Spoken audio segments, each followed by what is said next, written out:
the following to the city itself: a minimum of $2 million annually in minimum rent, with a CPI increase each year, meaning that minimum rent is going up.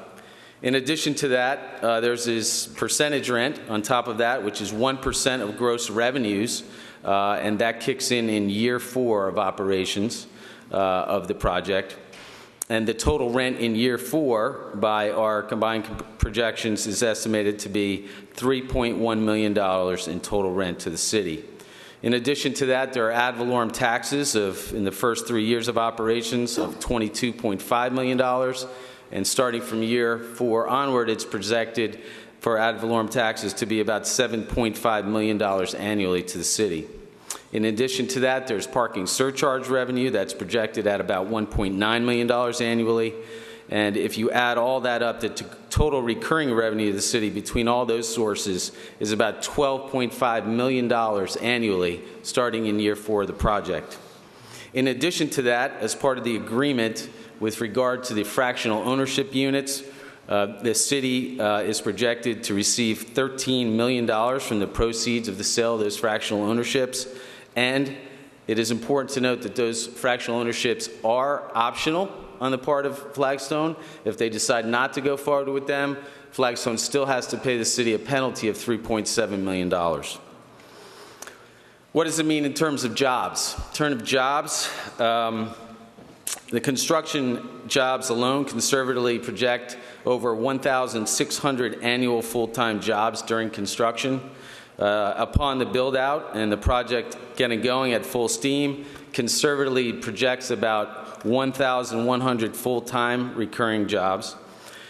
As part of those jobs, we have, as you all will know, a first source hiring agreement which has been signed with the city, and that agreement must be an attachment to all of our subleases and all of our construction contracts and subcontracts.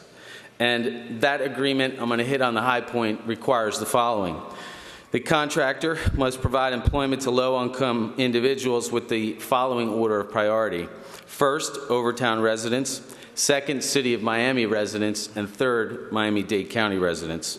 We're also required to have a skills and training program during construction and must provide on-site and off-site training, and we must do so during the construction of the marina.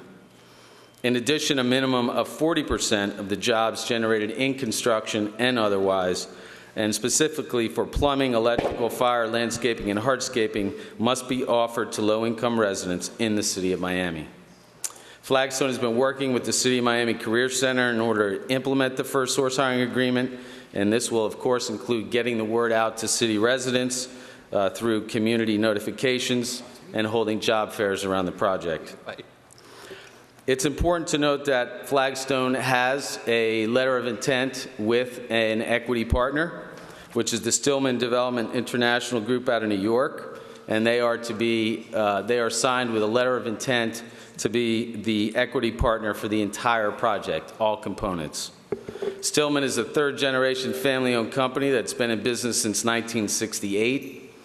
They have developed well over $1 billion of development in hotel, high-rise commercial, and mixed-use projects, mostly in the New York market over the past 15 years. But I want you to understand that Flagstone, despite that LOI, is fully prepared to construct the marina on its own and to fully fund its construction.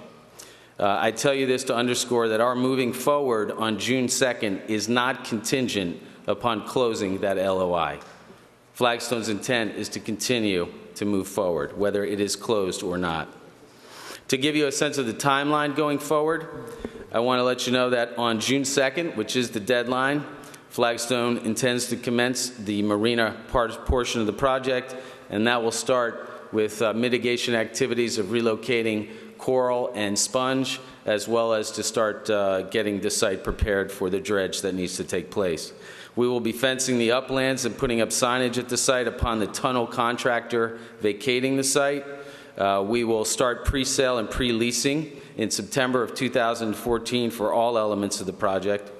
The final selection of the hotel flags will commence with the start of the marina construction in June, and we have Ernst & Young on board to help us with that process. The institutional funding and construction financing for the unplanned development will be in place by the end of the year, and the target date for the completion of the project in its entirety is scheduled for December of 2017. What we have before you today is approval of a reinstatement of the state waiver of deed restriction on the site.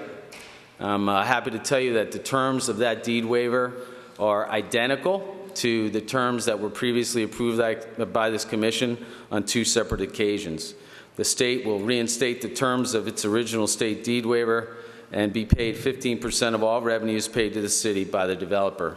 We had a very positive meeting yesterday with the cabinet aides in Tallahassee, and we do expect approval in Tallahassee next week.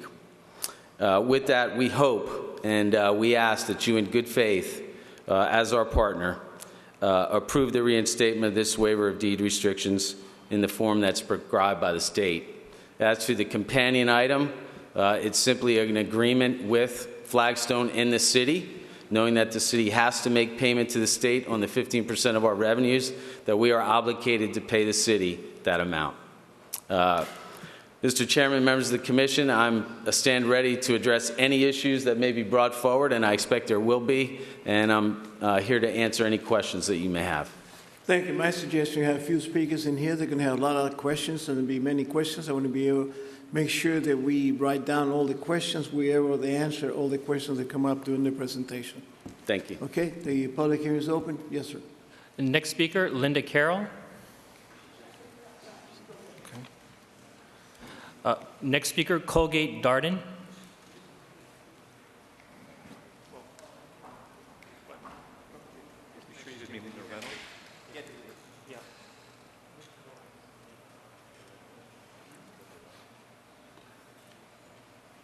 Mr. Chairman? Yes, sir.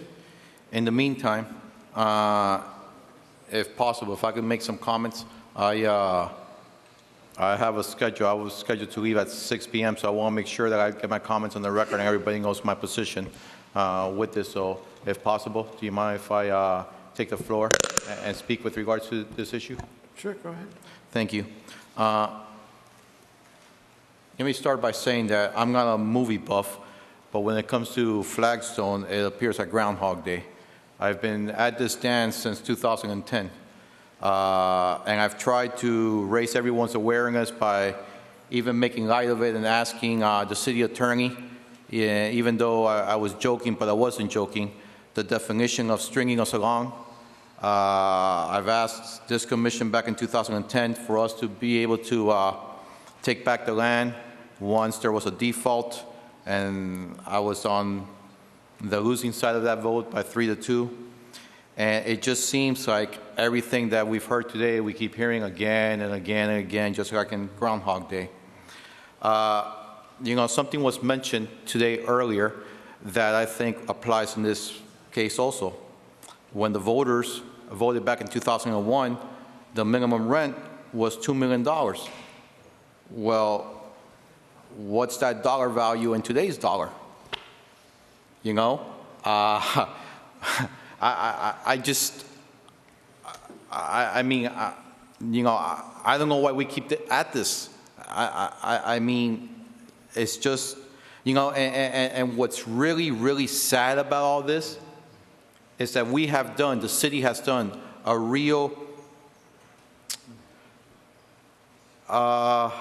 disservice to the residents, because not only do we have one of the most valuable waterfront properties there that is not producing the revenues it can, but we haven't even used it as a green space. Talk about one of the most valuable properties, waterfront property, overlooking the skyline. Do you want to see a beautiful view of the Miami skyline? Go to that property and look at the skyline. And we haven't even used it as a green space. At the very least, something more or less like Bayfront Park, where you could have had a trust to manage that property, and yes, earned revenues. So I'm tired of this consistently coming back to us, consistently it's just, when does it end? I think the city should have taken back the land when I requested it back in 2010, and in all fairness, really do something worthwhile there. So again, I am going to be voting against this. I do have a 6 o'clock appointment that I do have to leave to. So I don't know how much longer we'll be speaking about it, but I am definitely against this resolution in front of us. Thank you. Thank you. Laura Reynolds.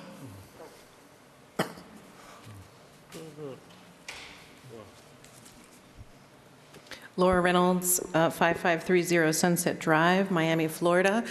Thanks for indulging me for another 2 minutes. Same letter. I've addressed similar information in the letter on resolutions 9 through 11.